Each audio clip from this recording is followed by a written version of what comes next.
রাতের বেলা শোয়ার আগে পড়বেন 33 বার সুবহানাল্লাহ, 33 বার আলহামদুলিল্লাহ এবং 34 বার আল্লাহু আকবার। আল্লাহর পক্ষ থেকে আপনার শরীরে শক্তি আসবে। এটা যারা নিয়মিত আমল করে আল্লাহর পক্ষ থেকে তাদের শরীরে শক্তি আসে।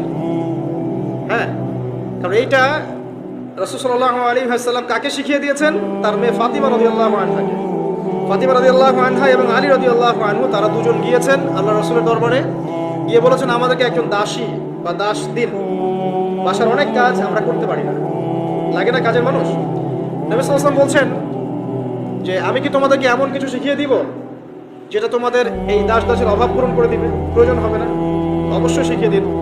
তখন নবীজি শিখালেন সাল্লাল্লাহু আলাইহি ওয়াসাল্লাম যে ঘুমানোর আগে 33 বার সুবহানাল্লাহ পড়বে, 33 বার আলহামদুলিল্লাহ এবং 34 বার আল্লাহু আকবার। তোমাদের দাস দাসের প্রয়োজন হবে না ইনশাআল্লাহ।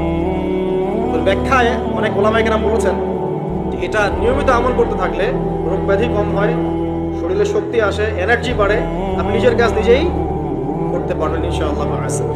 আসুন সামনে যাই। এরকম ঘুমানোর আরো বেশ কিছু আমল আছে, আমি অল্প কয়েকটা বললাম, এগুলোই করা শুরু করেন, আল্লাহ তৌফিক দান করুন। আর যদি পারেন ওযু করে ঘুমাতে পারলে আরো বেশি ভালো হয়। এবার আপনি ঘুমাচ্ছেন ডান কাত হয়ে, কি পড়বেন এই সময়? আল্লাহুম্মা বিসমিকা আমুতু ওয়া আহইয়া, আলহামদুলিল্লাহ, দোয়া সবার মুখস্থ আছে। এবার ঘুমান। এই যে ঘুমাচ্ছেন আপনি 3 ঘন্টা বা 4.5 ঘন্টা বা 6 ঘন্টা, আপনার এই পুরো ঘুমটা হবে ইবাদত ইনশাআল্লাহ। এবং পবিত্র অবস্থায় ঘুমানোর অভ্যাস করতে থাকলে আল্লাহর পক্ষ থেকে আপনি সত্য স্বপ্ন দেখতে পারেন। এখনকার সায়েন্স এগুলো বিশ্বাস করে না, আর এই সায়েন্স কিনে আমার কোনো মাথা ব্যথাও নাই, কারণ এই আজকে একটা কথা বলে কালকে একটা কথা বলে, ঠিক আছে? তো আল্লাহর পক্ষ থেকে আপনি সত্য স্বপ্ন দেখতে পারেন। ইউসুফ আলাইহিস সালাম জেলখানায় বন্দী, সূরা ইউসুফ পড়ে দেখেন। তখন কয়েদিদের মধ্যে দুইজন স্বপ্ন দেখেছে। একজন স্বপ্ন দেখছে তার মাথার উপরে রুটি, উপর থেকে পাখি এটা ঠোকরে কি করছে, খেয়ে নিয়ে চলে যাচ্ছে। আরেকজন স্বপ্ন দেখেছে যে সে শরাব পান করাচ্ছে একজনকে, আছে না সূরা ইউসুফে?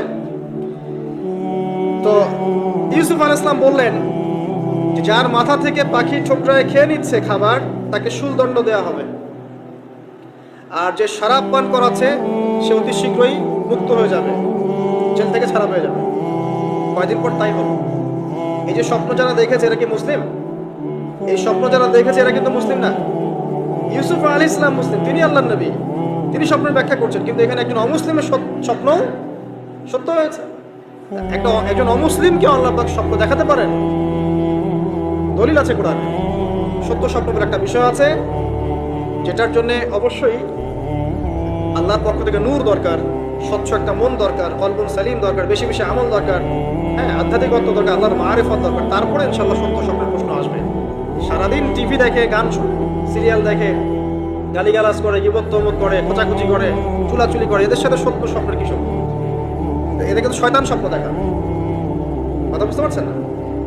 ফজরের নামাজের পরে নবী সাল্লাল্লাহু আলাইহি ওয়াসাল্লাম বসে থাকতেন, সাহাবীরা তাকে বলতেন কে কোন স্বপ্ন দেখেছেন, তিনি বলতেন, এবং তিনি স্বপ্নের ব্যাখ্যা ইন্টারপ্রিটেশন করতেন যে এটা এমন, এটা এমন।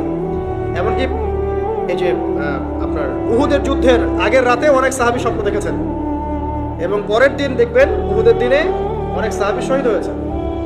তো যাই হোক, ওইদিকে আমি যাচ্ছি না। তো এই যে ঘুমটা আপনি ঘুমাচ্ছেন, ইনশাআল্লাহ আপনার ঘুমটা কি হচ্ছে? ইবাদত হচ্ছে না? আলহামদুলিল্লাহ। আলেম যারা, তাদের ঘুমও ইবাদত।